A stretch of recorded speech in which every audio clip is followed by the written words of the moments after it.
би ингэж монголоор айгу муу ярьдаг болцсон гэдгийг яг тэр нэг хүнд ингээд айгу хэцүү байгаад тахшгүй байхгүй яг. Магадгүй хин нэг чи ийм штэ гэд хэлэхэд чамд тэргээ би ингээд мэддгүү байсан гэсэн үг. Тэр хуц түл бити надтай яар гэж хэлж та яагаад хийхгүй байгаа шалтгаан ч бараг л хайцгаамнахан. За тэгэхээр гарчиг хараад ороод ирсэн байх гэж бодож байна. За би энэ видеог болохоор хинт зориулж хийж байна вэ гэхээр бүх хүнийг ютубер болооч гэж ятгахаар ирээгүй. Ютуб хийж зүйл ямар байдсан бол доо тий. Би өгн ингэж гоё ярьж юм хиймэрлээд гэхдээ эдит мэдээд хийж чадахгүй ч гэдэг юм. Тиймэрхүү юм бодоод зүгээр ингээд санааных нь мохорт хийж үзвэл гоё гэж боддөг байсан хүмүүсийг жоохон пүүшлэхээр энэ видеогоо хийх чинь.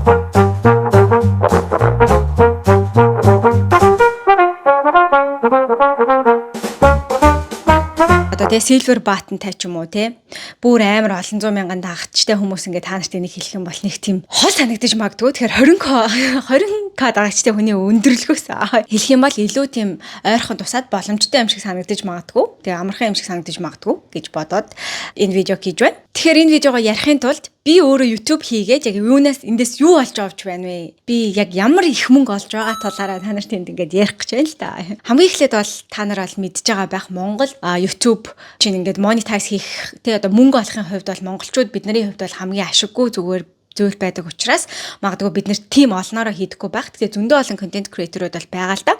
Гэтэ хийж байгаа хүмүүс нь бол мөнгөний төлөө бол нэг хийгээгүй байх гэж бодож байна. Ягаад тэгэхээр би одоо ингээд яг 3 жил YouTube хийсэн байна. Одоо $1000 бол хизээш тавьж үзээгүй. Тэгэхээр та нар тэгэхээр энийг бол full time ажил болгоно гэж бодоход бол ямар байд юм бол тэрийг бол мэдэхгүй байна. Харин яг юм ниш юм олоод хийж байгаа хүмүүсийн хувьд бол арай өөр байгаа байх. Харин яг над чиг юм зорилготой хийж байгаа хүмүүсийн хувьд бол мөнгөнд хүртэл бас нэлээд их хугацаа орно. Тэгэхээр үүнийг хийгээд мөнгө олох юм болов гэж бодож байгаа бол мэдэхгүй. Энийг бол би яг зөв замсыг нь бол хэлж мэдэхгүй байна. За би өөрөө яг яагаад хийж гисэн бэ гэхээр гадаад явж эхлэхдээ хийсэн. Нэгдүгээрт би хийж эхлэхдээ за би олон юм туршиж үзлээ. Нэг зүйлийг маш тууштай хийгээд үзье. Ягаад гэх юм бол энэ миний тууштай юм байхгүй юу? Би ингэж юм creative юм хийх, юм ярих, edit хийх энэ болгоо миний бүгдээрээ тууштай юм. Гэхдээ би алинд нь ч айгүй сайн бол биш. Гэхдээ бүгдээрээ тууштай юм чинь YouTube яг амар гоё платформ байж болох юм байна. Тэгэхээр хийгээд үзье. 2 жил яг хийгээд үзье. Тэгээ тэр хүртэл намайг хүн үзэхгүй байсан ч яах вэ? Одоо айгүй хейт комент авсан ч яах вэ? Надад лайтай санагдсан ч яах вэ? Ямар ч сан 2 жил хийн гэдэг зүйлийг өөртөө амлаад анх хийжсэн. Тэгсэн чинь 3 жил хийсэн байна те. Тэгэхээр энэ 3 жилийн хугацаанд юуг олж авсан болохоор та нарт тэгсэн хийгээч гэж хэлэх гээд байна вэ гэдгээ одоо ярьж байгаа. Нэгдүгээрт нь YouTube гэдэг бол таны юм дижитал өдрийн тэмдэглэл те. Digital diary. Одоо анх хийсэн видеонуудаа харахад надад бол маш гоё байдаг. Тэгээ буцаад өдрийн тэмдэглэлээ уншиж байгаа юм шиг гоё байдаг. Надад битгий хийл одоо манай нөхөрт гэр бүлд Монголд байгаа гэрийнхэнд маань хүртэл айгу гоё санагддаг гэж байгаа байхгүй юу. Тэгээд одоо ивэл гээд манай том хүү маань ингээд буцаад ингээд видеогоо үзээд тэгээ хөөх ингэж ирж исэн юм уу? Ээжээ Монголд би ийм байранд амьдардаг байсан юм уу? Ингэж явсан юм уу? Тэгээ ингэж хүрээд ирсэн юм уу? Би чинь Таиландд байсан юм шүү дээ. Ягаад ч би юу санахгүй байгаа юм болооч гэдэг юм уу? Ингээд эргээ харахаар би ингээд гэр бүлийнхаа хувьд, өөрийнхөө мэдрэмжийн хувьд амар гоё дайрыг үлдээсэн байдаг. За тэгээд дахиад нэг юм харахаар би одоо ингээд Австралид их сургуульд сурах ямар байдаг вэ ч гэдэг юм уу те. Тиймэрхүү видео хий гэх юм бол хизээч яг тэр үед хийжсэнсгээ хийж чадахгүй. Яа гэх юм бол би тэр мэдрэмж ингээд 2 жил туулсан. Семестр болгонд нэг мэдрэмж тавтагдаад ирэхээр тэр юм надаас яг одоо яг битсэн шиг хизээж гарахгүй. Тэнгүүд яг тэр ингээ өдрийн тэмдэглэл шиг одоо ингээл амар догтлаад энэ сургуулийн үнэгүй хоолтой ингээд кампус чи ийм гоё байна. Дахиад сурах гэж байна. Би ямар гоё вэ гэд ингээд хийж байгаа жишээлбэл видеог харахад бол надад үнэхээр гоё фреш мэдрэгдчихэдэг. Ямар ч Японы хөдөлгөөн байна. Хөөгч ингэж сурсан юм байна шүү дээ. Энэ диплом чи ийм үнэтэй болцсон байна гэдэг ч юм уу те. Тиймэрхүү мэдрэмж нь ирдэг болохоор энэ бол одоо чиний хийх байгаа зүйлийн хувьд ч тэр одоо юу ч хийж болно шүү дээ. Заавал юм влог энэ төр байх албагүй.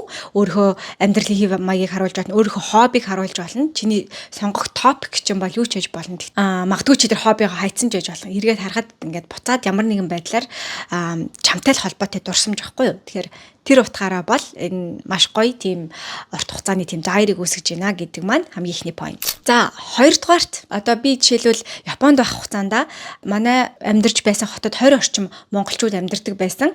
Тэгээд гоё байсан, юм өвчлөлтэй жаргалтай байсан. Тэгсэн мөртлөө ийм ганцаардал ч юм уу нэг тийм сэтгэл зүйн хувьд хямралд орох мөчүүд бол зөндөө байсан. Нэгдүгээрт би бас жоохон байсан баг. Хоёрдугаарт энд ирээд миний эргэн тойронд байгаа монголчууд бол маш цөөхөн. Ялангуяа дөнгөж ирсэн үед бол баг хэнийг ч танихгүй, гэр бүлээс өөр хэнийг ч мэдгүй ийм цаг үед бол ганцаардлаас гарахад өөрийнхөө мэдрэмжийг одоо ингээд суллахад хүнд чинь ингэж бичих ч юм уу, ярих ч юм уу ийм хэрэгцээгээр хүн чинь ингээд сэтгэл санаагаа ингээд чөлөөлж идэг. буцаад яг надтай адилхан мэдрэгдэж байгаа одоо та хаанч байдгийг те Италид байна уу, те Японд байна уу, Америкт байна уу, эсвэл Австрали өөр нэг хотод байна уу, яг адилхан надтай мэдрэгдэж байгаа мэдрэмжтэй хүмүүстэй ингээд тэрийг хуваалцаад энд ч гэсэн би бас ийм байна, ингэсэн одоо энийг яадаг юм болоо, ингэдэм болоо гэж ярьж байгаа нь буцаад надад амар гоё байдаг. Би ерөөсөө ингээд ганцаараа биш юм байна штэ тий. Ингээд ийм юм байна гэдгийг мэдрэх ер нь бол амар гоё YouTube-ээс авдаг миний хамгийн гоё мэдрэмжүүд байдаг. Тэгээ би хүмүүсийг маш их комент бичээрэй гэж хэлдэг тий.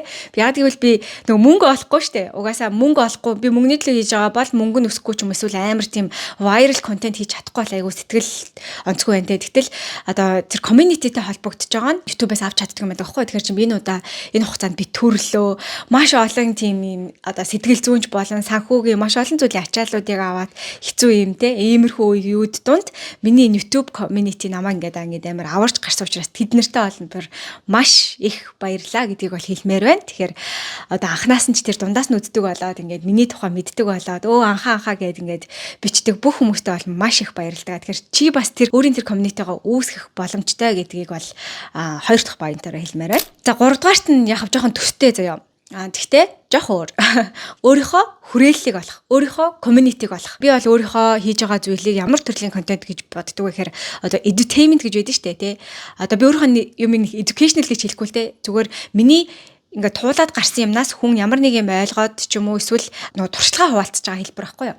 Тэгэхээр би ингээд ямар нэгэн хэл заагаагүй ч юм уу те нэг юм арга барил заагаагүй ч гэсэн өөрийнхөө туршлагааг солилцож байгаа учраас тэндээс нэг хүн point авбал жоохон educational те. Нөгөө талаасаа би entertainment юмыг ер нь аль болох юм сонирхолтой байдлаар нь хүргэе гэж өөрийнхөө контентыг тодорхойлдог учраас миний контентыг үздэг хүмүүс миний одоо ингээд яриад байгаа наан цаана юм жоохон нэг жокуудыг ойлгодог ч юм уу тиймэрхүү vibe-ний те тиймэрхүү хүмүүс илүү намайг үздэг байх гэж боддог. Яг урт хугацаанд үздэг наа. Тийм биш нь бол ингээд орхиод энэ бол миний контент биш байна гэж гарцсан байгаа штэ. Тэрнтэй яг адилхан чи ингээд өөрийн чинь хийх дуртай юм гэж байгаа. Одоо яг YouTube хийвэл би яг юу хийх надад одоо нэг яриад ах туршлага алгач гэдэг юм уу те нэг сонирхолтой лаг болцсон юм алгач гэдэг юм уу тийм гэж бодож иж байж магадгүй тэгвэл сайн бод дахиад бодоо.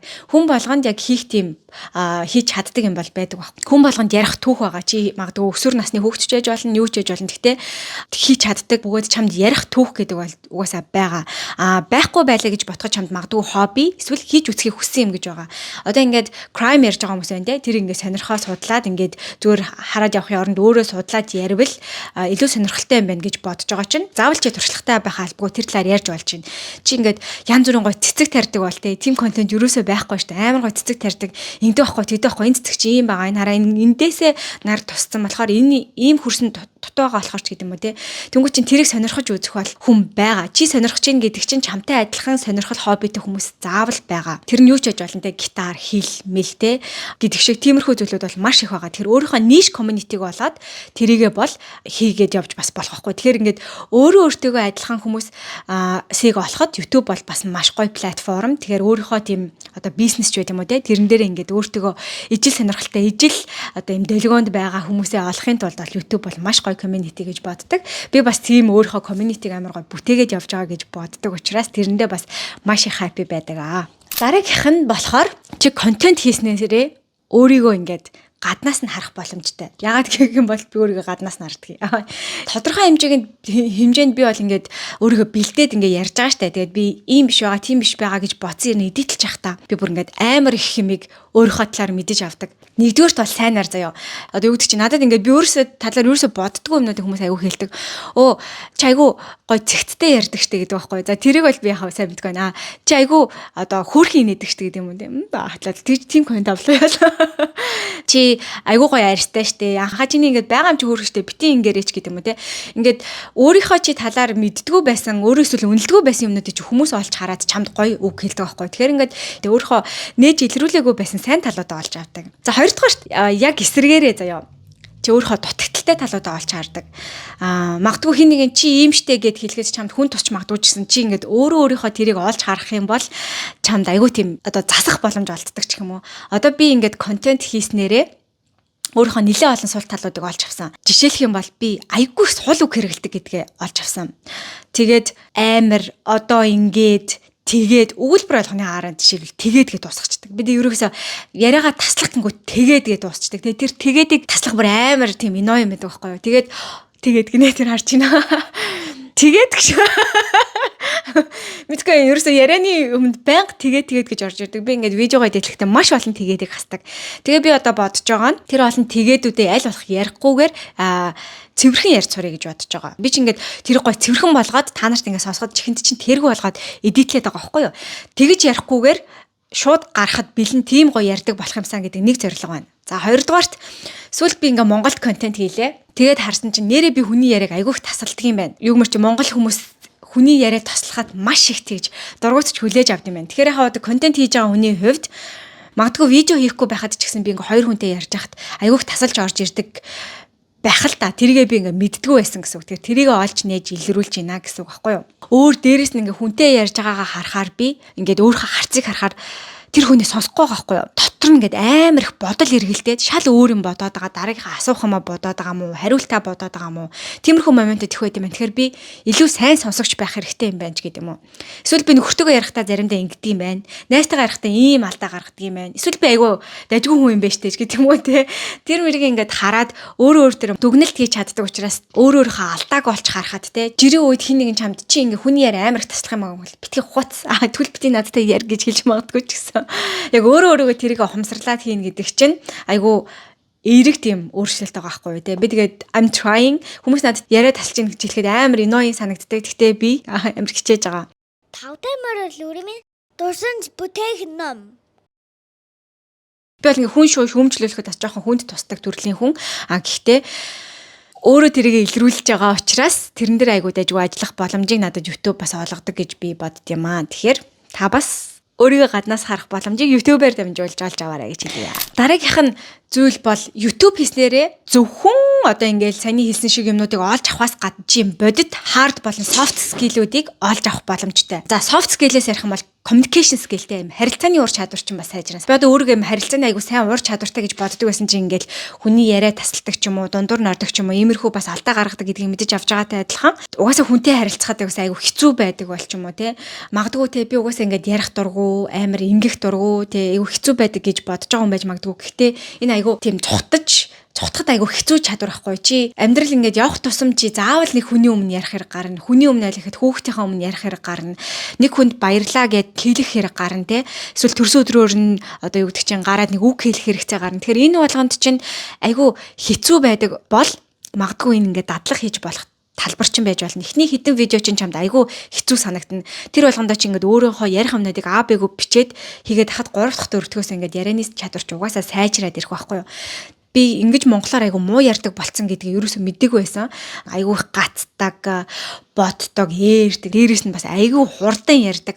Хүмүүс нам хурдан ярьдаг л гэдэг байхгүй. Би тэгээд бас арайч юм урд ярьдаг гэж бодоагүй. Тэгтээ ингээд өөрийнхөө юмыг эдитлэх гингүүд хэтэрхий урдан ярьж болохоор ингээд амьсгааг нь таслах гингүүд тас гэж ингэж орж ирээд айгу тийм гоё смут сонсоход хэцүү болгочтой байхгүй. Ялангуяа подкаст хийж байгаа нөхцөлд бол тэгэхээр тэр утгаараа бас нэг ийм soft skill ч юм бол хөгжих боломжтой. За hard skill талаасаа мэдээж камертай, техниктэй харьцах ур чадвар ч юм бол нэмэгдэж ирнэ те. Хоёрдугаарт чи энэ видеогоо эдитлэх хэрэгтэй тий. Хэрвээ яг нэг эдитнээс нь айгаад байгаа бол хамгийн ихнийхээ бол ингээ raw байдлаар тий ингээд шууд байгаар нь цацнаа гэж бодоод хийгээд үз.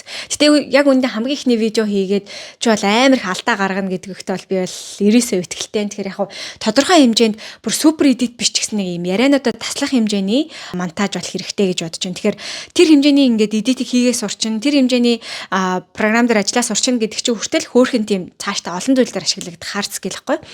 Тэгэхээр цаашдаа за юмаа ингээ гоё болохын тулд энийг яаж хийх юм бол энэ эффектийг яад юм бол энэ транзишнийг яаж оруулах юм бол гэд ингээ судлаа яг жоохон ингээ хөгжөөд идэм байлээ. Би анх хэлжсэн те одоо би Adobe Premiere би угаасаа медиа чиглэлээр магистра хамгаалж ирсэн. Тэгэхээр яг энэ мэрэгжлийнхаа програм дээр тодорхой хэмжээнд ажил сурах хэрэгтэй. Магадгүй би видео эдитер болохгүй ч гэсэн тодорхой хэмжээнд юмаа тастчдаг, хийчдэг ийм байхын тулд би энийг сурангаа өөрийнхөө юм хий гэж бас эхэлж ирсэн. Тэгэхээр тэр скил маань юу нь бас нэлээд дайггүй сайжирсан. Гэхдээ тодорхой хэмжээнд бол хүрээ гацсан. Ягаад гэвэл бүр им лаг одоо KDP mail-ip ч юм уу тийм хийхгүй. Яг нэг юм ингээд автаад хийгээд байгаа учраас тэр скил маань ингээд тодорхой хэмжээнд гарт ороод ирсэн гэсэн үг байхгүй юу? Тэгэхээр заавал тийм мэргэжлийн програм дээр ажиллах албагүй одоо ингээд сонирхчдод зориулсан маш олон гой аппууд те програмууд гараад ирсэн шүү дээ. CapCut байна. CapCut гэдэг жоохон одоо нөө төлбөртэй болчлаа. Эсвэл iMovie байна те зүгээр л Mac дээр ч юм байж байгаа. Эсвэл утасныгаа зүгээр edit хийдэг app дээр ч гэсэн хийгээд үзэхэд эхний ээлжинд бол хангалттай байхгүй юу? Хамгийн гоё 2026 оноо хамтдаа плантахад бэлэн үү? Бүтэн жилийн турш төлөвлөхөд, төвлөрөхөд, зорж биелүүлэхэдтэй налгуурхан туслах Аялын тань хамтрагч Пландитай танилцгаая. Жилийнхээ зорилго төлөвлөгөө, хүслийн жагсаалт, хүслийн самбар зэрэг бодитоор тодорхойлох хэсгүүд. Сар бүрийн төлөвлөгөөгөө англиан бичиж, эренблэн сарын төгсгөлд нь эргэн дүгнэх хэсэг. 7 хоног бүр зуршлаа хэвшүүлэх, талархлаа бичих хэсэгтэй. Аялын төлөвлөгөө, үзсэн кино, уншсан ном, талархлын тэмдэглэл, хадгаламж зэрэг тухайн жилийг тодорхойлох бүтээлч агуулгуудтай. Чөлөөт цэгэн хуудсуудыг ч мөн агуулсан бөгөөд он сартай болон он саргүй хувилбараа сонгох боломжтой. Планер бүр нэг нүр стикерийн хамт бэлгийн цаасангуудтай хүргэгдэх болно. Хамгийн гой 2026 оноо хамтдаа планд. Тэгэхээр тэр байдлаараа ингээд hard skill-үүд чинь бол маш сайжраад ирнэ. Явандаа одоо ингээд дуугаа яаж тохируулах юм ч гэдэг юм уу те. Тэгээ олон камерыг зэрэг яаж авах жил байдаг юм уу. Иймэрхүү байдлаар ингээд нэг шин юм hard skill-үүдийг суралцаад байх боломжтой. Хэрвээ ийм чадвар ингээд одоо юу гэдэг чинь цаашдаа компанид одоо ажиллаад нэг ойр зургийн видео эдитдэг ч юм уу те. Одоо ингээд хүний нөөцөөр ажилладаг байлаа гэхэд жижигхэн ажилтнуудынхаа яриаг таслаад тавьчих, хүүхдийнхээ төрсөн өдрөөр имжлэгээ таслаад тавьчихдаг байх. Энэ бол зөвхөн хүнд байх хэрэгтэй хэмжээний юм жоохон skill гэж боддог. Тэгэхээр тэр скил ч юм бол энийг үүгээр дамжуулаад бол маш их сайжирна гэдэгт итгэлтэй байна. Хамгийн сүүлийнх нь зүйлийг хэлэхэд болно штэ тийм. Ер нь бол та яагаад хийхгүй байгаа шалтгаан ч бараг л хүмүүс намайг юу гэж хэлэх бол гэдэг айдас бол байгаа гэж бодож байна. Ихэнхт нь ер нь бол тийм байдаг. За би амар тэнэг юм хийчих байх, тэнэг ярих байх, тэнгуут хүмүүс ингэж хэлэх байх. Инээ тэрэ. За эсвэл хин ч үдэхгүй бол яах юм. Ороо харсан чинь нэг 15 viewsтэй аав ээж нь үзэл цаашаа үддэггүй бол яах юм гээд те. Энэ бол угаасаа бараг л шууд тохиолдох зүйл. Одоо хичнээн мянган контент хийдэг хүмүүс байна гэлээ. Дэлхийд даяар 2 сая гэлөө тий. Амар хүмүүс авч бүгд амжилттай байгаа юу? Үгүй шүү дээ. За нэг өсрөөл нэг 300 доторхыг мэдчихвэл мэдж байгаа, мэдгүй бол мэдгүй байгаа штэ тий. Тэгээ бодохоор чинь амжилтгүй хийж байгаа хүмүүс ч байгаа, амжилттай хийж байгаа ч хүмүүс байгаа.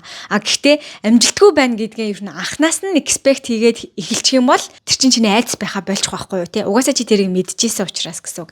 Яг тэрийг би бол бэлдсэн. Яагаад гэх юм бол хүн юу гэж бодох бол, юу гэж хэлэх бол, тэнийг юм яривал ямар уу, тэнийг видео хийчих үү гэдэг бодол надад байсан учраас би бас ерөөсөө тийм контентын талын юм ерөөсөө хийж байгаагүй байхгүй юу. Тэгээд анханасаа ботсон зүйл нь ер нь бол нэг 1000 views хүрэх юм бол амар амжилттай гэж надад тооцогдох юм шиг бол санагдчихсан. 1000 хүн үзсэн байж тээ тий. Вау. Тэгсэн чи би тэрийг аль хэдийн давчиж тэгээ бодохоор анханасаа тэгж бодоагүй би анханасаа л алах ёстой гэж бодож исэн бол эхлэхгүй байх байсан. Тэгэхээр анханасаа чиний видеог 5 ч хүн үзэж магадгүй 10 ч хүн үзэж магадгүй subscriber ч өсөхгүй ч магадгүй гэдгийг бэлтчих. Тэгсэн ч гэсэн би энэ хугацаанд энийг хийнэ гэдэг тийм сэтгэл зүйн юм анханаас нь бэлтчих юм бол тэр бол чиний хамгийн том айдас учраас чи тэр юмнаас айхгүй гэсэн үг. За дээрэс нь энэ айдас чинь ерөөс ингээд алхам тутамд гай болдог юм байлээ л дээ. Хүнийг юу гэж бодох бол яах вэ ийхүү гэдэг айдас. Тэгэхээр тэрнтэйгээ нүүр тулах бол хамгийн том боломж. Магадгүй өсвөр насны хүүхдүүд хийх гэж байгаа бол магадгүй те ингээд скриншот дуулаад ингээд групп чатан дээр явж байхаас бол айж магадгүй. Тэр бол яхаа өсвөр насны хүүхдүүд жоохон хэрцгий учраас сайн мэдэхгүй байна. Гэхдээ ер нь одоо насанд хүрсэн хүн байлаа ч гэсэн чамайг заавал үзье ядаж комент хийх хүн бол заавалчгүй гарч ирнэ. Гэхдээ чи бүх амжилттай яваад одоо ингээд маш олон жил хийж байгаа контент хийж байгаа хүмүүсийн доотлолт очиод үзээрэй. Хейт хийж байгаа комментууд нь стил байгаа. Азар байх юм яг байсан л да дөнгөж эхлэхэд нэг тэнэг комментууд бол орж ирж байсан. Гэтэ тэр нь бол үнэхээр сэтгэлийн бэлтгэлтэй байсан юм шиг санагдчихсан. Тэгээ би үдийг гэртэл хийж ирэхдээ за би ер нь бол тийм хейт комменттэй дажгүй дийл хийчихдээ юм байж тээ гэж бодож ирсэн аахгүй юу. Тэгсэн чинь сая би ингээд Монголд олон дагагчтай хүмүүстэй одоо ингээд подкаст хийсэн чинь дагаад ингээд шинэ хүмүүс миний ингээд channel руу орж ирж байгаа юм л та. Which is good те ингээд миний subscribers-ууд үзэлт маань ихсээд ер нь бол айгүй тийм эрэг үр дүн гарч байгаа юм нэ. Маш их сөрөг коммент авч үзлээ нэг дор. Өмнө нь бол тэгж олноор нэг дор бол ерөөсөө авч үзээгүй. Тэгээд бүр ингээд шууд ингээд жоохон тийм атаклуулсан мэдрэмж авч байгаа байхгүй юу? Яа за яг энэ юма хийж дуусныхаа дараа хэсэг жоохон брейк авахгүй бол ингээд нэг жоохон юм тэр нэг кайф авдаг юмнаас кайф авахгүй болж ирж байгаа байхгүй юу? Төрөний нэг юм гоё эрэг мэдрэмжүүд авдаг байсан юмнуудаас чинь тэнгуүтээ би бодсон байхгүй юу? Ер нь ийм юм болно гэдгийг яага мэдчихсэн ирнэ ингээд надад юу амар ингэж нөлөөлөд байгаа юм бэ. За одоо би өөрийнхөө ер нь хамгийн сөрөг комент багтаа гэж бодож байгаа хүмүүсийнхаа контент руу ороод үзье гээд. Тэгээ би өмнө нь орохдоо ингээд ер нь контентуудыг байнга үздэг хүмүүсийнхаа эхний хэдэн комментиг хараад үргэлжлэн ерөөсөө үздэг байсан юм байна. Тэгсэн чинь ингээд би юу нэг айгүй итгэвтэй ингээл олон тэр 200 300 комментуудаас ингээд гүйлгээ харж чинь маш их сөрөг комментууд байгаа байхгүй юу? Сөрөгч байна, бүр ингээ хейт коммент ч байна, новшин комментууд ч байна тий. Тэгэхээр энэ бол угаасаа байнга ирэх юм байна. Тэгэхээр би үнэхээр энэ контентийг хийе гэж бодож байгаа бол publicly байлгая гэж бодож л байгаа бол энтэйгээ дийл хийж сурах хэрэгтэй гэж бодсон. Тэгээд одоохондоо тэгж амар strong одоо тийм одоо юу гэдэг чинь менталититэй болоогүй бүр ингээд хэд хоногор бодогдох комментууд бас орж ирж байгаа байхгүй юу. Тэгэхээр үнэхээр тийм байгаад тэгээ зарим нь ингээ орж ингээ харангууд дахин орж ирээл ингээ сүрэг бичээд байгаа. Маш их сүрэг нэрхтэй гэх юм уу тий одоо ингээд яг тэр нэг хүнд ингээд айгүй хэцүү байгаад байгаа шиг байхгүй яг нэг юм тэр хүнд юм хараалаа урсгах хэрэгцээ ингээд байгаад байгаа юм өндөр хэрэгцээтэй хүмүүс бас маш их байгаад байдгийм байх гэдгийг анзаарлаа л та. Тэгэхээр эхний ээлжинд бол би тэр хүмүүсийг блоклё. Би тэр энержитэй чи одоохондоо дийл хийхэд тийм хэмжээний одоо юу болоог байна. Харин одоо тодорхой хэмжээнд ийм фидбек ч юм уу тийм байна, тийм байна. Дууны чи асуудал ийм байна. Нэтэрэг гэж байгааг бол одоо угаасаа засахаас өөр арга байхгүй шүү дээ. Тэгэхээр тэр таагүй ч юм шиг комент юм шиг хэрнээ угаасаа засахаас өөр арга байхгүй болохоор тэрийг бол хүлээж авахаас өөр арга байхгүй. Яг тэр хэмжээний бас комментаас хүлээж авч чадахгүй бол бас удаан хугацаанд контент бол хийхэд хэцүү юм байлаа. Тэгэхээр тэр хэмжээний сэтгэл зүгээ бэлдээд хинч контент чи үзэхгүй байсан ч хүмүүс сөрөг юм бичээд байсан ч гэсэн чи аль хүртэл тэсэх вэ гэдэг өөрөө хамгийн ихнийхээ шатаа тавьчаад замд зэн хүртэл яваад үзье. Тэгээд дахиад өргөлөөж хиймээр юм шиг санагдвал хий гэдэг босгоо тавьчих юм бол контент хийж эхлэхэд чи илүү амар байх болно. Эхний магадгүй те 3 сар ч юм уу үзэлт ч юм бол маш байгаа юм гэдгийг ерөөсөө expect бол хийх хэрэгтэй. Тэгтээ нэг юм хэлэхэд байна шүү дээ те. Бодож байгаа техник контентаа бас хөөрхөн энийг хүмүүс сонирхож магадгүй эсвэл үзэж магадгүй гэсэн контентоор эхэлчих юм бол YouTube-ийн алгоритм нь дөнгөж эхэлж байгаа шинэ контент креаторуудын ингэж гаргаж ирэх алгоритмтэй байдаг.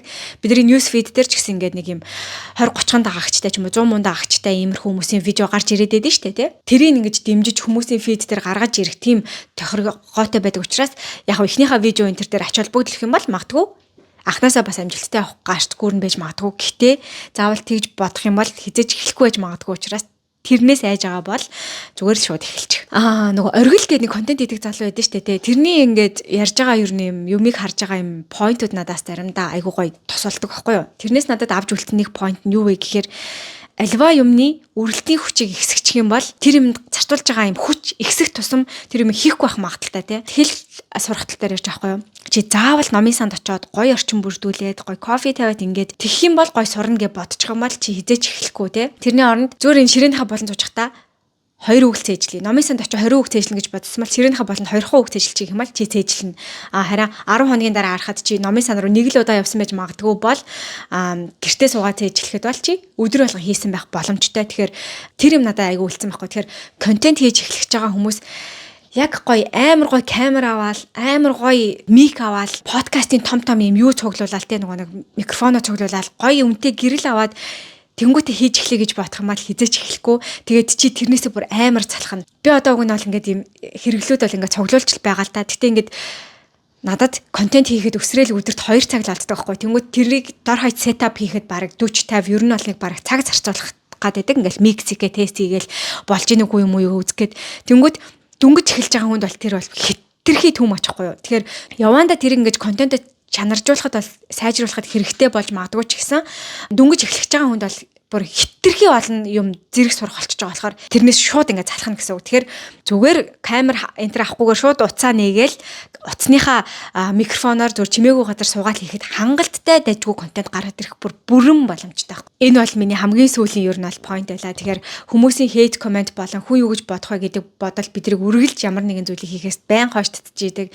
Энэ бол бас миний намайг бас амар хойш татдаг чанар. Тэгэхээр хэдүүлээ энэ юмаа даван гарахын тулд магадгүй YouTube чанар нэг туслах гарц чинь байж магадгүй. Тэр хүн болгонд өөрийн гэсэн гоё яри гэсэн түүх байгаа. Өөрийн хийж үзье гэсэн тийм зүйл байгаа. Бүр юм ярьж мархаас айдаг бол ингээд одоо янз бүрийн гоё юм цэвэрлж мэрүүлж байгаа контентууд байдаг шүү дээ. Чи өөрөө юу үзэх дуртай тэрийгээ зүгээр хийгээл үз. Зүгээр санааны юм хурцж явдаг бол зүгээр л хийгээд үзээсэй. Тэгэл болохгүй бол хайчаач те тийм үстэй. Энэ чамаас юу ч нэхгүй юм чинь. Тэгээ явандаа энэ магадгүй хэдэн жилийн дараанаас тий жоохон хоолнд хүрэх юм билүү гэж би бол бодож явж байна. За тэгэхээр ийм байна. Тэгээд дараагийн удаа би болохоор саяны хэлсэн шиг YouTube хийхдээ ингээд авсан хэрэгтэй болон хэрэггүй зүйлсүүдийнхаа талаар технологи талаас мик ч гэдэг юм камер ч гэдэг юм тим юмнуудаа танилцуулъя гэж бодож байна. Тэгэхээр хэрвээ сонирхох юм бол манай суббок дээр subscribe дараарай. Subscribe дарж амжааг байх юм бол миний энэ видеог үзээд контент хийж эхлэхээр шийдсэн бол доор комент бичээрэй. Өөрийнхөө чаналыг үлдээгээрэй. Тэгээ би бинийхээ бас чаналыг гоё subscribe дарж дэмжээрэй гэж хэлмээр байна. Төгсгөлт нь хэлэхэд комент бичдэг subscriber байгаарай. Тэгээд дараагийн видео хүртэл баяртай. Mami.